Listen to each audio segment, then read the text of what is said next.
ಎಲ್ಲ ಪತ್ರಕರ್ತರಿಗೂ, ಟಿವಿ ಮಾಧ್ಯಮದವರಿಗೂ ಮತ್ತೆ ಯೂಟ್ಯೂಬರ್ಸ್ಗೆ ನನ್ನ ಪ್ರೀತಿಯ ನಮಸ್ಕಾರ.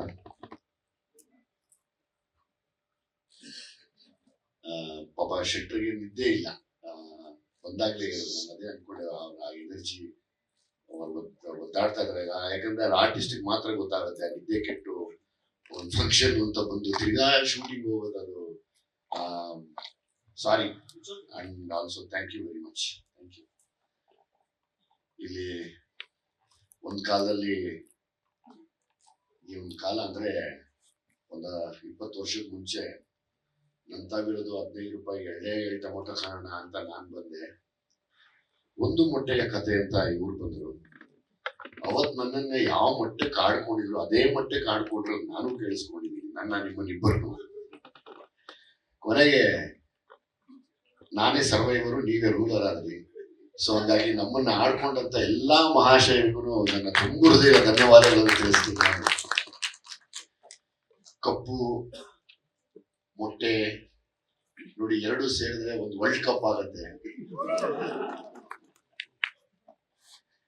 ಸೊ ಹಂಗಾಗಿ ಅದನ್ನ ಪ್ರೂವ್ ಮಾಡಿದೀವಿ, ಮಾಡ್ತೀವಿ ಕೂಡ, ಬಿಡೋದಿಲ್ಲ. 100% ಮಾಡ್ತೀವಿ. ನಾವೇನು ಅನ್ಕೊಂಡಿದ್ವಿ ಅದನ್ನ ಮಾಡೇ ಮಾಡ್ತೀವಿ. ಅದಕ್ಕೋಸ್ಕರನೇ ನಾವೆಲ್ಲ ಇಲ್ಲಿ ಬಂದಿರೋದು. ಅದಕ್ಕೆ ಅಷ್ಟೊಂದು ಸಹಿಸಿರೋದು, ಅದಕ್ಕೆ ಅಷ್ಟೊಂದು ಸಹಿಸ್ತಾ ಇರೋದು, ಅದಕ್ಕೆ ಅಷ್ಟೊಂದು ತುಂಬಾ ಅಬ್ಸರ್ವ್ ಕೂಡ ಮಾಡ್ತಾ ಇದ್ದೀವಿ. ಇರ್ಲಿ, ಅದ್ ಮುಂದೆ ಮಾತಾಡೋಣ. ಇನ್ನೂ ಸುಮಾರು ವೇದಿಕೆಗಳಿದೆ ನಾವೆಲ್ಲ ಸೇರಿ ಮಾತಾಡೋದಕ್ಕೆ. ಯಾಕಂದ್ರೆ ನೀವು ಇಲ್ಲಿ ಬಂದಾಗ, ಫಸ್ಟ್ ಇದನ್ನ ನಿಲ್ಲಿಸಿದಾಗ ನನ್ನ ತಲೆ ಹೋಗಿದ್ದೆ. ಅದು ಹಿಂದೆ ನಾವಿಬ್ರು ಅನುಭವಿಸಿದಂತ ನೋವು, ಅವಮಾನ.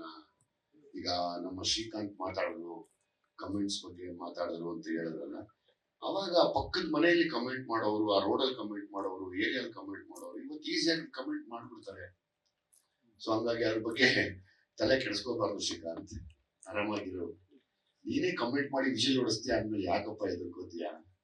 ಎದುರ್ಕೋಬೇಡ, ಅದು ಇದ್ದಿದ್ದೆ. ಅದು ಅಂಟು ಕಾಯಿಲೆ ಮನುಷ್ಯನಿಗೆ ಯಾವತ್ತಿದ್ರು ಬಿಟ್ಬಿಡ್ಬೇಕು, ಅದನ್ನ ತಲೆಗೆ ಹಾಕೋಬಾರ್ದು. ಜೊತೆ ನಿಮ್ಗೆ ತುಂಬಾ ಸಮಯ ವೇಸ್ಟ್ ಮಾಡಲ್ಲ ಪಾಪ ನಾನು. ಯಾಕಂದ್ರೆ ಎಲ್ಲರನ್ನೂ ಮಾತಾಡಬೇಕು. ಮೊದಲನೇದಾಗಿ ಸತ್ಯಪ್ರಕಾಶ್ ಸರ್ನ ತಂದ್ಕೊಟ್ಟಂತ ಜಡೇಶ್, ನಿಮ್ಗೆ ದೊಡ್ಡ ಧನ್ಯವಾದ. ಕಥೆನ ಸೆಲೆಕ್ಟ್ ಮಾಡೋದಂತ Suraj, thank you very much. ಯಾಕಂದ್ರೆ ನಾನು ಫಸ್ಟ್ ಜಡೇಶ್ ಹೇಳಿದ್ದು ಕಥೆನ ಅವ್ರ ಮಗ ಕೇಳ್ತಾರೆ ಅಂತ. ಹೌದಾ, ಅವ್ರ ಮಗ ಕೇಳ್ತಾರೆ, ಸರಿ ಹೇಳು, ದಯವಿಟ್ಟು ಹೇಳು. ಯಾಕಂದ್ರೆ ಈ ಕಥೆ ಹೆಂಗೆ ಆಯ್ತು ಅನ್ನೋದನ್ನ ಒಂದು ತುಂಬಾ ವೆರಿ ಇಂಟ್ರೆಸ್ಟಿಂಗ್ ವಿಷಯ, ಇಂಟ್ರೆಸ್ಟಿಂಗ್ ಜರ್ನಿ. ಅಬೌಟ್ 2 years ನಾನು ಜಡೇಶ್ ಒಟ್ಟಿಗೆ.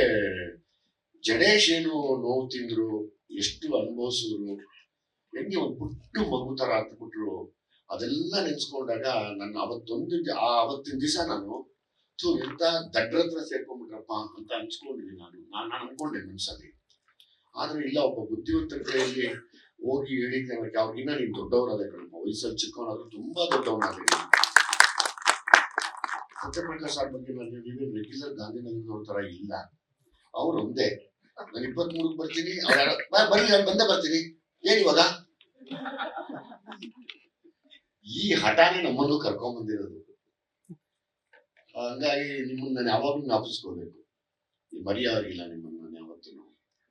ಅದ್ಬಿಟ್ಟು ಎಲ್ಲಾ ಕಲಾವಿದ್ರೆ ಇಲ್ಲಿ ನಾನು ಶೆಟ್ರು ಸೇರಿ ಮಾಡಿದೀವಿ ಅಂತ ಹೇಳ್ತಾ ಇದ್ದೀರ. ಅದಕ್ಕಿಂತ ಹೆಚ್ಚಾಗಿ ನಾವಿಬ್ರು ಮಾಡಿರೋ ಜೊತೆ ನೀವೆಲ್ಲ ಮಾಡಿರೋದಕ್ಕೆ ಇವತ್ತು ದೊಡ್ಡ ಕಳೆ ತುಂಬಿಕೊಂಡಿದೆ. ಇದು ಮಿತ್ರ ಆಗ್ಬೋದು, ಶಿಶಿರ್ ಆಗ್ಬೋದು, ಇಲ್ಲೇ ಸ್ವಲ್ಪ ಮಹಾಂತೇಶ, ನಮ್ಮ ಭಾವನಾ ಅವರು, ಏನಪ್ಪ ಅಭಿ, ಮತ್ತೆ ನಮ್ಮ ಇನ್ನೊಬ್ಬ ರಾಕೇಶ್ ಇದ್ದಾರಲ್ವದ, ರಾಕೇಶ್ ಒಂದು ಭಯಂಕರವಾದ ನಟ, ಆಮೇಲೆ ಒಳ್ಳೆ ನಿರ್ದೇಶಕ ಕೂಡ. ಅವನಲ್ಲಿ ಒಬ್ಬ ಒಳ್ಳೆ ನಿರ್ದೇಶಕ ಇದ್ದಾನೆ. ಹಾಗಾಗಿ ಎಲ್ಲ ಸೇರಿ ಆಕ್ಟ್ ಮಾಡಿದಕ್ಕೆ ಇವತ್ತು ನಾವಿಬ್ರು ಇಲ್ಲಿ ನಿಂತ್ಕೊಂಡಿದೀವಿ. ನೀವೆಲ್ಲ ನಮಗೆ ಸಪೋರ್ಟ್ ಆಗಿ ನಿಂತಿದ್ದೀರ, ನೀವೆಲ್ಲ ಎದ್ದು ಕೊಟ್ಟಿದ್ದಕ್ಕೆ ನಾವು ಆ ಸ್ಥಾನಕ್ಕೆ ಬಂದಿಲ್ಲಿ. ಇವತ್ತು ಅದನ್ನ ಹೊರಗಡೆ ನೀನು 23ನೇ ತಾರೀಕು ಹೊರಗಡೆ ಬಂದು ಮಾತಾಡ್ತೀವಿ. ಸೊ ನಾನು ನಿಮ್ಗಳಿಗೆ ಮೊದಲನೇ ಥ್ಯಾಂಕ್ಸ್ ಹೇಳ್ಬೇಕು. ಹೆಣ್ಮಕ್ಳ ವಿಷಯ ಬಂದ್ರೆ ಭಾವನಾ ಅವರು, ರಚಿತಾರಾಮ್ ಅವರು, ನನ್ನ ಮಗಳು ರಿತನ್ಯ, ಮತ್ತೆ ಮಾಡಿದಂತ ಮಿಕ್ಕಿದೆಲ್ಲ ಹೆಣ್ಮಕ್ಳಿಗೂ ಕೂಡ ಥ್ಯಾಂಕ್ಸ್ ಹೇಳ್ತೀನಿ ನಾನು.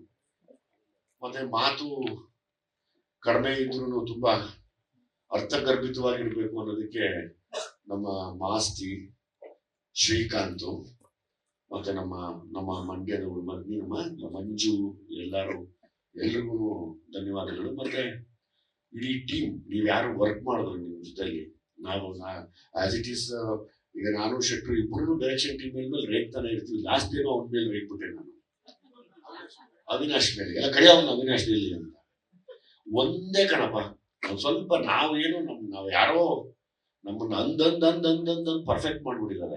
ಸ್ವಲ್ಪ ಅದ್ರ ಮುಖಾಂತರ ಕಡೆ ಗಮನ ನೋಡ್ತಾ ಇರ್ತೀವಿ, ಇನ್ನೊಂದಷ್ಟು ಪರ್ಫೆಕ್ಟ್ ಆಗೋಣ ಅಂತ. ಸೊ ತುಂಬಾ ಪರ್ಫೆಕ್ಟ್ ಆಗಿದ್ದಾಗ ಏನು ಸಣ್ಣದೇನೋ ತಪ್ಪಿಕೊಂಡ್ರೆ ಕ್ಷಮಿಸ್ಬಿಡಿ ದಯವಿಟ್ಟು. ಯಾರು ತಪ್ಪು ತಿಳ್ಕೊಬಿಡಿ, ನೀವೆಲ್ಲ ದೊಡ್ಡ ನಿರ್ದೇಶಕರಾಗ್ಬೇಕು ನಮಗೆ.